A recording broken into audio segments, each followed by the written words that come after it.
Hey guys, welcome back. Chris and Randy here with WeBuyGuns.com with another unboxing video today. Should be a pretty short one, so let's go ahead and jump into it.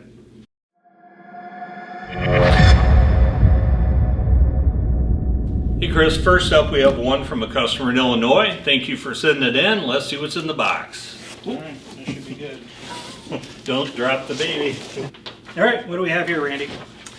Well, Chris, we have a American flag Cerakoted Ruger AR-556. This one obviously is a special edition that I have not seen before.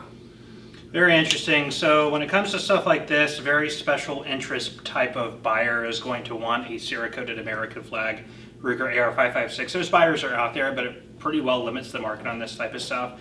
Now, the Ruger AR-556 in general did hit the market, I want to say, what, 2015, 2016, somewhere around there. And actually, as an entry-level AR-15 is a really good option. So it is something that I do highly recommend as an entry-level AR-15. They compete with things like the MP-15 Sport 2 or even the base model Springfield Saint. And the Saints are just a little bit more expensive than these. This has the full rail. They do make the base model with just the standard, it's actually a threaded delta ring, which makes it really easy to replace the handguards. Standard AR-15 style. I don't know if they're heat shielded. I think they are handguards, but this has a nice optic, or Picatinny rail section on it and everything. Flat top receiver, which they all are. Typically they come with folding stops. This one's optics ready. Or not folding stocks, folding sights. So, pretty interesting firearm. What do you think about the condition there? Distressed Cerakote looks good. Some tool marks on the flash hider. Other than that, it looks pretty clean, Chris. Okay. I would call it very good. That's what the customer said, and I totally agree with that. Just a couple little wear marks, but nothing that's really that major. So, anyway, very cool. We will move on to the next one. All right, next up we have one from a customer in Missouri. Big thank you for selling this one to us.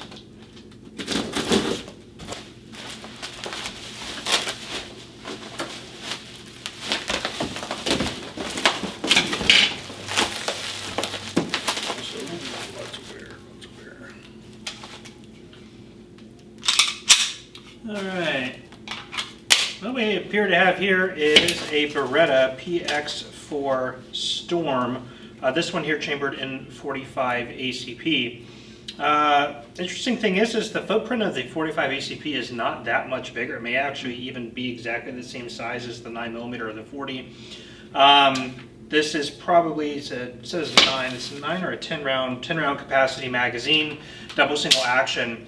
Now, the PX4 Storm line would come off of the Cougar line, which originally had an alloy frame. With this, they would go to the polymer. The interesting feature about this is on the compact and the full size, you have a rotating locking barrel, not dissimilar to what you would find on an M14 or an M1 Garand or something similar. So you don't typically see too many handguns with a rotating locking barrel, which is sort of a unique feature about the Storm. Now, the Storm has never been a firearm that is actually, and at least here, actually sold particularly well. I think sort of the aesthetics of it have left a lot to be desired for some people. It's just a very unconventional look. They are comfortable firearms and they are very reliable. So I haven't heard of issues with that, and I know people who like the Storm line like them for a reason. They're good quality firearms made by a reputable manufacturer. So they're just kind of cool pistols. So anyway, that's basically the rundown on that. What do you think about the condition there? Quite a bit of wear on the slide, Chris. All the high edges are gone on the finish. Other than that, the frame itself is in very good condition. So overall, I would scratch there. Yeah, I guess there is. Yeah, there is a scratch on the frame. I would say it's probably good to the little lower than middle on the good. Lower side of good. Yeah, I was looking at it, I would definitely say, I wouldn't quite go as low as fair, but definitely on the lower end of good. There's basically high edge wear on every high edge of the slide. This has been obviously in and out of a holster a lot. There is a scratch here on the frame.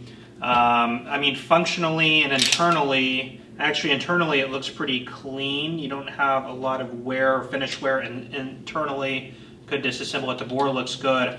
So this looks like something that was probably carried often, but does not look to have a lot of internal wear from being shot that much. But yeah, so I'd probably stick to the low end of good. Customer said very good. I think that's a stretch. I wouldn't call this very good. You know, we'll roll with it, but yeah. I vaguely remember this. I remember the pictures being pretty dark, so I went off of the customer's rating. I don't agree with very good on this, but we're close enough. So anyway, guys, we will move on to the next one. All right, next up we have one from a customer in South Carolina, so thank you so much for getting this one to us. What we have here is a Ruger revolver. It's back when I guess they would do test targets. It's interesting. Okay, this is an LCR AX, is this the 3-inch? I think it is. Yeah, 3-inch. And this is strictly 38 special, not the 357. Now the LCR and the LCR X, the difference is the X is an external hammer, double single action. The LCR is a shrouded hammer that's double action only. Made in, I believe, the 2.25 to 2.5, and then the 3-inch version like this. They would hit the market, I want to say, back in around 2016, somewhere around there. Now, it has a steel interior frame, but most of the frame construction is this polymer, which leads it to being a very, very light firearm. But because you do have that steel internal frame, it does have the added strength and rigidity that it needs to basically be functional and reliable and without exploding in your hand. So this is kind of off the similar concepts of the Protector series, the Poly Protector series from Taurus. So the LCR and the LCR X are actually pretty cool pistols. Now they would make these in 38 special like this, plus P, 357, 9mm, 22, and I think 327 Federal. I don't believe that these are made in any other calibers other than I think 9mm. I think they had one in 9mm as well. For what they were, these haven't always been like the most popular sellers in our store, especially new. They're a little bit pricey, in the new price range are upwards of about the $500 to $600 range. And used, they actually, you know, did maintain somewhat of their value, so a little bit less than that. So for like a polymer frame firearm and what you're paying in similar prices for like an SP101 or even the lower end of like a GP100 or things from the Airweight series from Smith & Wesson like the 637s and things like that. These are a little bit pricey for what they were. So at least in our experience here, they didn't sell too well. People would still buy them, but they weren't always the first option for a lot of people. One other interesting feature about this is it did have the anti-stacking trigger system that Ruger pioneered for this pistol line. So there's a series of, I think, like cams and bearings inside. So actually when you pull on double action, it's easy to stage and actually really smooth and crisp trigger pull, which for the double action only versions, the LCR, the LCR, not the LCRX, actually makes it a really, really good double action only trigger. Cool firearms. I actually really like them. They're just a little bit unconventional, especially again in their price point. So anyway, Randy, what do you think about the condition of that one? I would say excellent condition, Chris. I would agree with that. It looks like new. I don't see even a turn line on it, and customer rated it excellent. So we definitely agree there. So great. Thank you again to our customer for this LCRX. We will move on to the next one. Next up, we have one from a customer in Florida. Thank you for sending this in.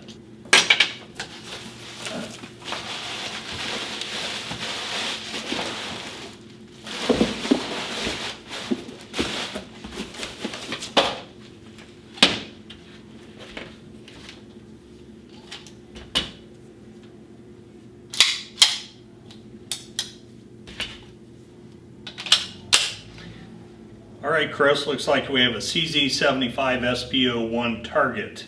The blue grips are kind of a dead giveaway on it. It's one of their, I guess, competition guns that they came out with. So the SP01 was a little bit of a modified version of the standard 75 series. Now again, remember the 75 would come out in 1975 in the, it's now Czech Republic, the former Czech Republic, Czechoslovakia. And one of the interesting features about this is you have these slide actually down inside the frame, which gives it a very low bore axis, very low muzzle flip, very minor recoil impulse, which is what makes this particular firearm very appreciated by many shooters, especially competition shooters, to get those quick follow-up shots on target. Now, other companies have sort of copied this design. IWI was one of them with the 941 Jericho, and there's Turkish companies who have made similar designs based on that sort of reverse slide and frame configuration that CZ had gone with. Now, the SP01 had more features on it, like the rail, the full-length rail down here at the bottom, front side serrations, sights, trigger changes, and things like that. So it was an enhanced version off of the original 75 line. And from that, they would go to things like the Shadow series, the competition models, and the competition models like these, typically divided into two classes, the blue and the orange. This is sort of the basic competition line. At least that's how the Shadow systems are, or the Shadow, not Shadow systems, the Shadow 2 are configured. And then the orange is a little bit more modified, so different triggers, different sights, things like that, and typically come in at quite a bit higher price points. This is sort of the introduction to the competition line of the SPO1, if that all makes sense. Very cool, very ergonomic, wonderful feeling firearms. Again, very nice sights, very nice grip, ergonomics. These are actually metal grip panels and things like that. Double single action with a manual safety. Do not believe, no, not a decocker, just manual safety. Very nice double action and single action trigger on these. Just a big fan of these firearms in general. So anyway, not much else really to say about it. What do you think about the condition there? Other than the wear on the barrel, which is going to be there even on a new gun, Chris, I don't see any marks on it. So I would say excellent condition. I would agree with that. Customer actually did not put the paperwork inside the box, so I don't know what the customer stated, but based on looking at it, I mean, I would say excellent. Whatever the customer said then, we're fine with. So very cool. Again, awesome to see these. A big fan of CZ75s. Thank you to our customer in Florida for sending this one in, and we will move on to the next one. All right, last but not least, we have one from a customer in Alabama. EB, I am assured, stands for Ed Brown. There's that.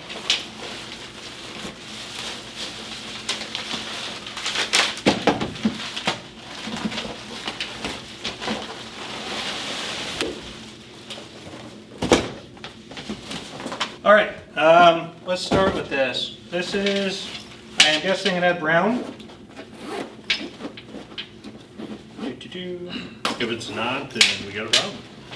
Yeah, it is, in fact, an Ed Brown.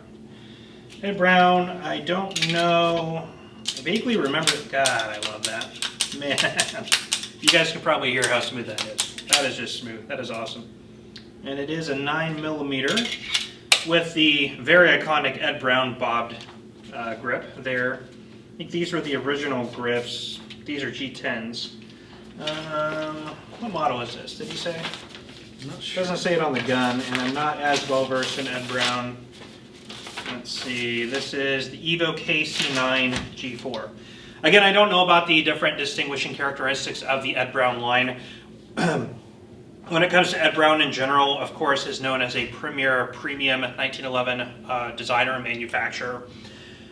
Ed Brown, again, one of the most standout features is they are known for the bob grip. So when you see any other 1911 with this bobbed type of pistol grip on it, it was Ed Brown that sort of pioneered this design. Really nice and ergonomic and fits great in the hand. Again, I love, you could tell that these things are just sort of hand finished and put together because the action on that is just seamless and just fantastic. I really enjoy that. Trigger is also very nice. These things are just great, really light reset. Not much else to say about it. If you're looking for sort of a quasi-custom, I think they have standard production line 1911s, and then you can build sheet out the things that you want. Nighthawk Custom is similar. Comparing with Cabot, trying to think what else. Les Baer, so sort of in that camp. So really nice premium 1911s. What do you think about the condition of that one? Excellent condition, Chris. Yeah, I'd say there's really not anything even really of note. So I would agree with that. Customer said, excellent condition. So we're good there. Let's move on to the next one.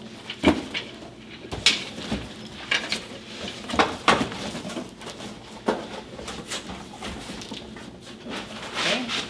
So here, oh, I know what this is.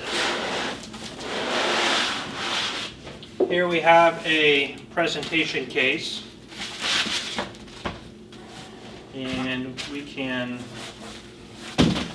open that up. Sig Sauer challenge coin, M18. And I'll get some slow pans of this for you guys. But yeah, Sig Sauer M18 presentation case, which could only mean one thing, Randy. So here's a funny thing. So we know that this is a Sig Sauer M18. This is a commemorative M18. We'll talk about the M18. Customer did not open this. It is factory sealed. And customer did not want to open this to get an offer from us to take the pictures. He was happy about the fact that this was still in factory sealed condition. Didn't want to risk opening it, taking pictures, sending us the gun for an offer, not liking our offer, and then having the gun open. So he said, look, can I take pictures of the sealed box? You're not going to get pictures of the gun. We will all assume it's in excellent like new condition, and that's how he's rated it. If you open it up and there's like a sledgehammer head in there or something that's all rusted out and destroyed, or then we will see it on camera together, and then we will have to reevaluate where we go from there. But we are all assuming that there is a new condition Sig Sauer M18 commemorative in here, so we're going to cut the factory tape together. I can't sell it without looking at it. We got to get the serial information off of it too, so well, let's do it. It would appear that there is an M18.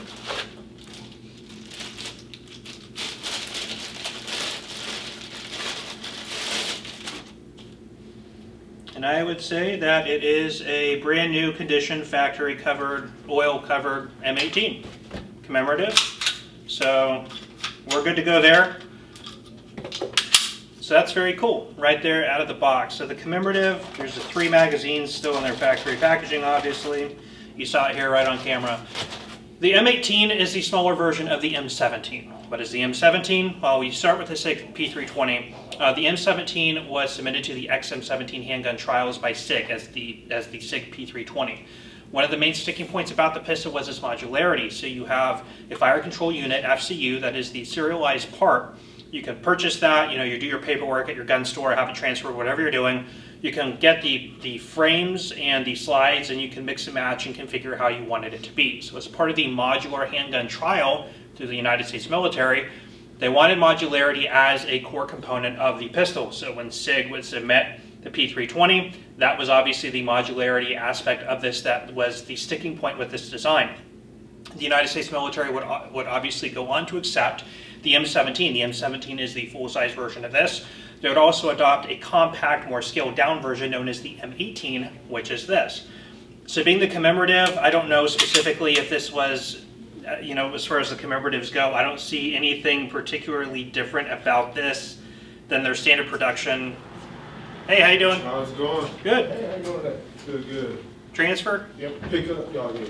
You got them set up.